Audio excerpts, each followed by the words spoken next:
Hello everyone, this is Shyam and welcome back to Lensphere Studios YouTube channel. This is our second video in our 3-part video series to introduce photography terms to beginners. In our last video, we discussed about aperture. Today, we will talk about ISO and how to use it in different situations. Let us start with what exactly is ISO. The first thing which comes to your mind when we say ISO is, maybe it's an acronym, but what does it stand for? As a matter of fact, a simple Google search for ISO would give you International Organization for Standardization. However, ISO in photography terms does not refer to this organization. So what exactly is it? In layman terms, ISO is simply a camera setting that will brighten or darken a picture. As you increase your ISO number, your pictures will grow progressively brighter. For that reason, ISO can help you capture images in darker environments or be more flexible about your aperture and shutter speed settings. However, there are some consequences to raising ISO. A picture taken at a high ISO value will show a lot of grain, also known as noise, and might end up being unusable. So brightening a picture with ISO should always be a calculated trade-off. One should only raise ISO when there is no other option and we are unable to brighten the picture with lower shutter speed or wider aperture instead. All modern day digital cameras have different ranges of ISO values that can be used as per requirements. Image on your screen now is an example of common set of ISO ranges. Simply put, when you double your ISO speed, you're doubling the brightness of the picture. So, a picture at ISO 400 will be twice brighter than at ISO 200, which in turn will be twice brighter than at ISO 100. Moving on, let us talk about base ISO. Base ISO is the lowest ISO value on your camera. Most cameras have 100 as base ISO value, and some others may have 64 as the lowest ISO value.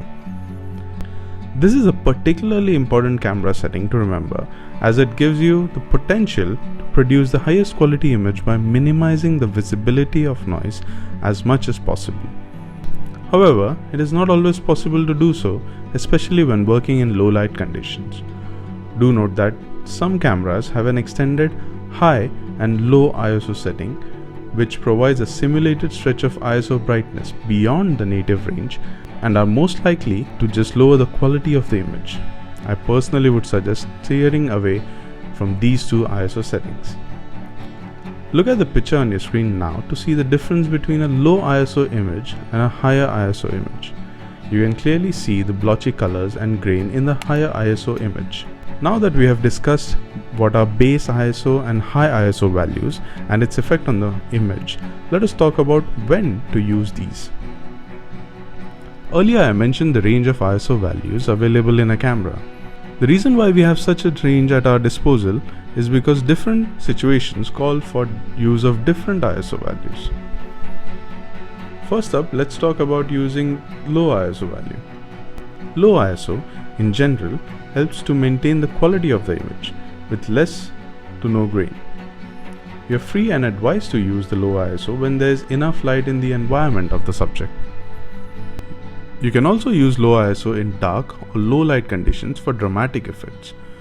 But this use of low ISO value must be paired with a slower shutter speed and a tripod.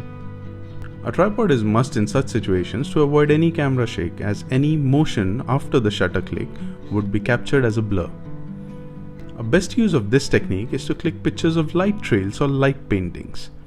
Many photographers have made a career out of clicking light trails. I would personally suggest you to try at least once. Let me know of your experience in the comments below. Next up is high ISO values.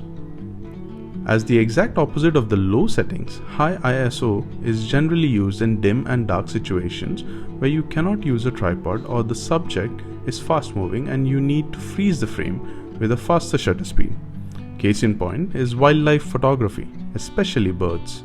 Most cameras also come with a handy solution for beginners who find it difficult to pick an ISO setting. Yes, I am referring to auto ISO.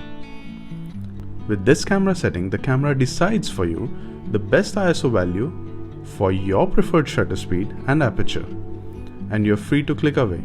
Do remember, pictures taken using this setting may require further tweaking or post-processing to get the desired results. Now it's time for a bonus tip. When I'm rushing to take pictures while traveling, I always set my camera on auto ISO with a preset maximum ISO value of 6400. This max value ceiling allows the camera to pick ISO values between the base ISO and 6400 without moving any higher on the range. Please comment below if you would want to know more about how to use this setting on your camera. I hope this video helped you to better understand ISO setting. Feel free to comment below if you have any further questions or suggestions. If you like this content, please leave a like on the video and subscribe to the channel to show support. You can follow me on channel Instagram account and my personal Instagram on your screen now and in the description box below. So until next time, peace.